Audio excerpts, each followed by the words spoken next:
What's up, YouTube? Continuing my theme of my channel, you know what it's really all about. I've got a special Bible verse to share with you guys today that I think really epitomizes, what I'm trying to accomplish. Some of you may be familiar with what it's from. It's commonly referred to as the Great Commission, and that comes from Matthew chapter 28, verses 16 through 20. I'm just going to read 19 through 20 to you guys.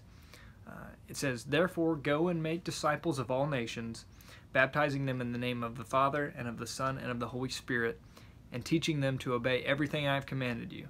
And surely I am with you always to the very end of the age." So I think that really says a lot. Not only is it telling us to go out and tell other people about Jesus, but also that He is always with us wherever we go, however we're spreading His word and sharing His gospel. This is a long video, so hang tight, guys. I hope you enjoy the rest of me sharing how I track my collection and for my response for Bob Lewis's contest. Hey guys, this is a response video and also a video for sharing my collection spreadsheets. And the guy I'm doing the contest response for is Bob Lewis, who is currently in the background up there rambling about some guy named Miko. I wanted to go over, I had, everybody knows this guy, right? Look at that. The MTO Classic autograph blue Sharpie, Miko. Alright, so hopefully this video won't be too long or too boring for you guys, but I'm a big Excel spreadsheet guy and wanted to share with y'all how I track everything. So I'll give you just a couple quick examples on each page here and go through quickly on how I document things and track percentages and check what I need. So the cool thing about this is that not only is it accessible on any computer anywhere where I can access Google Docs, but I can also access it through my phone, through the app. If I'm at a card show or something like that, quickly check my list and not buy duplicates of something on accident for something I don't need. So as you can see over here, I've got the names of all of the players that I am interested in. Most of these guys are Hall of Famers like Addie Joss, or Major Milestone Club members, Adrian Beltre, or like maybe a Brave that I collect, Andres Galarraga, Andrew Jones, or someone who is significant to Braves history, Andy Pafko, 57 World Series Braves, or whatever it is. Then here I've got columns for rookie card, autograph, relic, which I only do relics for guys it's not possible really for me to get autographs of, bobbleheads, autographed baseballs, and then a best, which is where it's not reasonable or financially feasible for me to get a card of Addie Joss.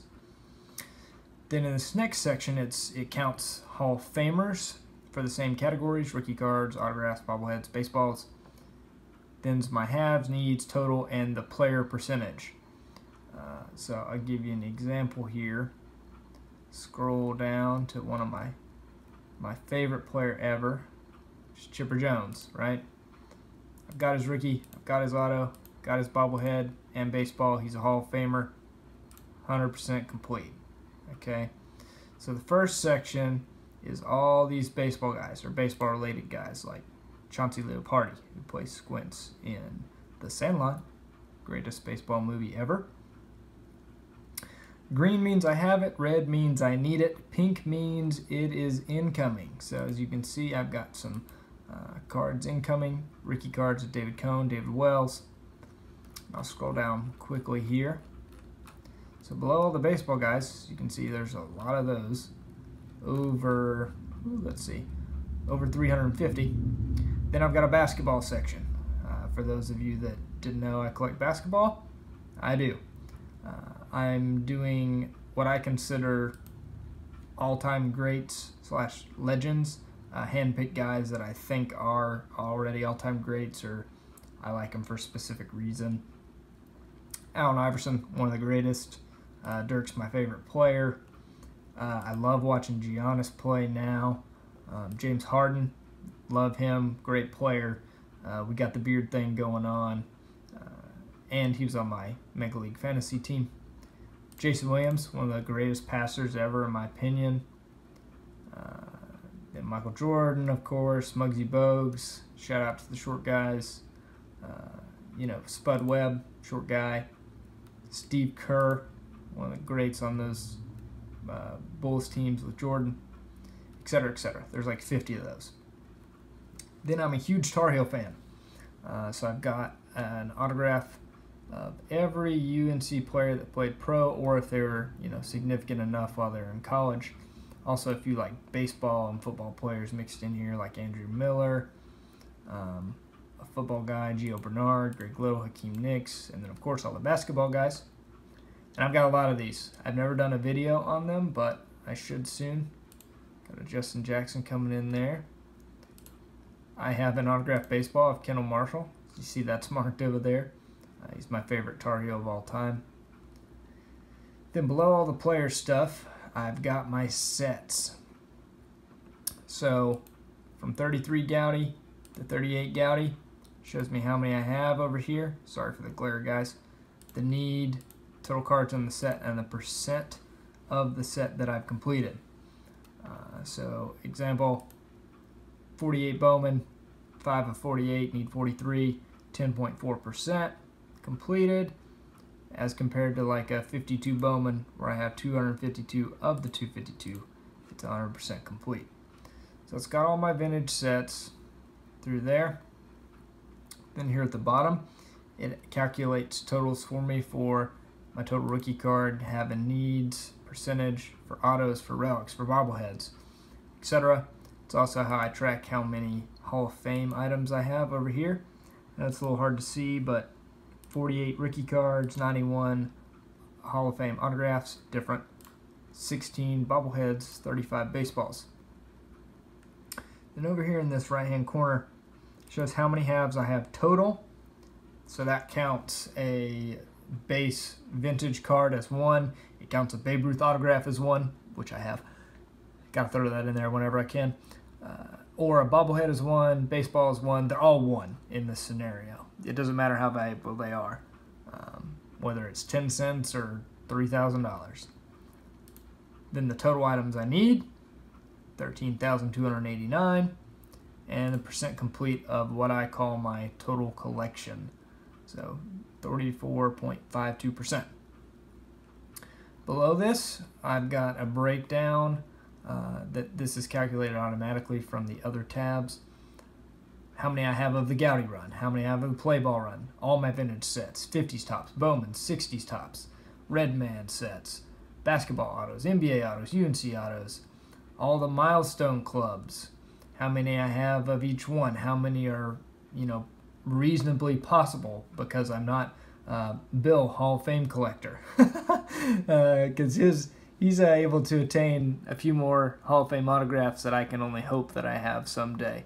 If you haven't checked out his channel and you're watching mine, you're doing it wrong. That's Bill, Hall of Fame Collector is his channel. So that shows all the clubs. Okay, so where's it pulling all this data from? Let's go to the next page.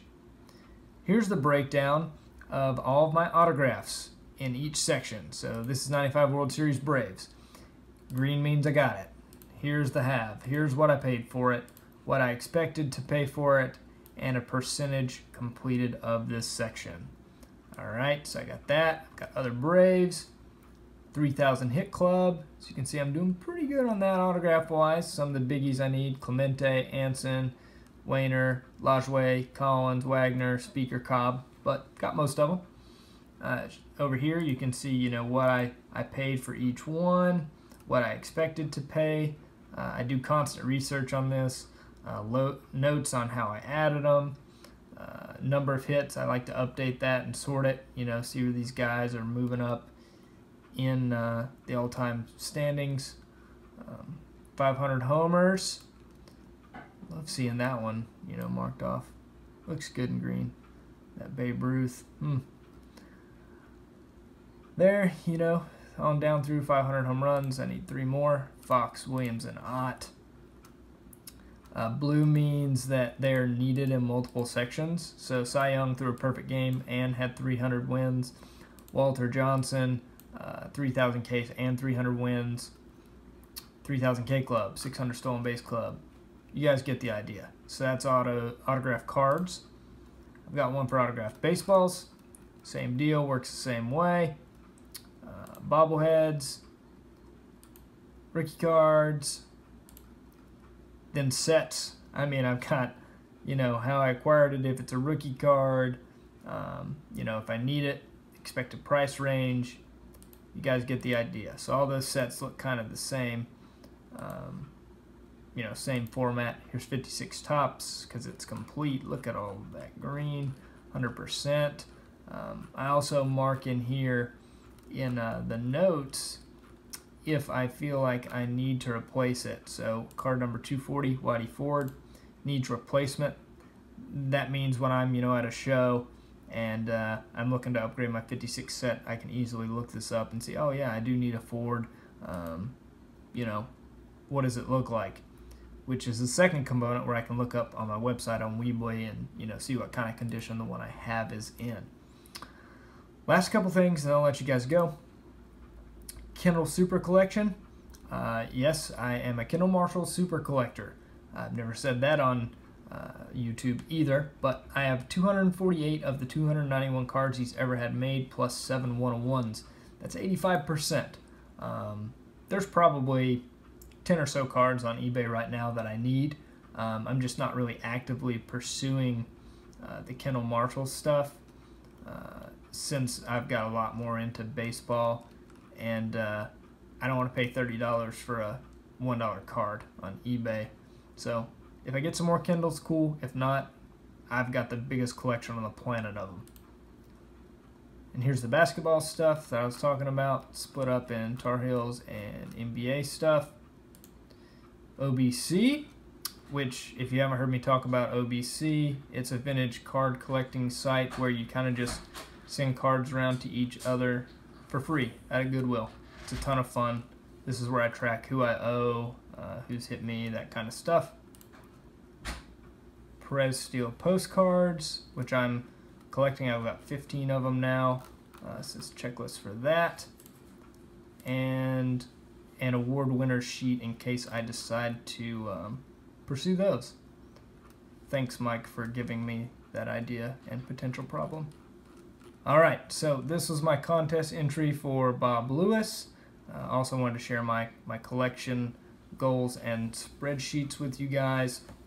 This is where I see my collecting going. I will be pursuing things on here. I see it as a lifetime goal, and it should keep me busy. Alright guys, keep collecting. God bless.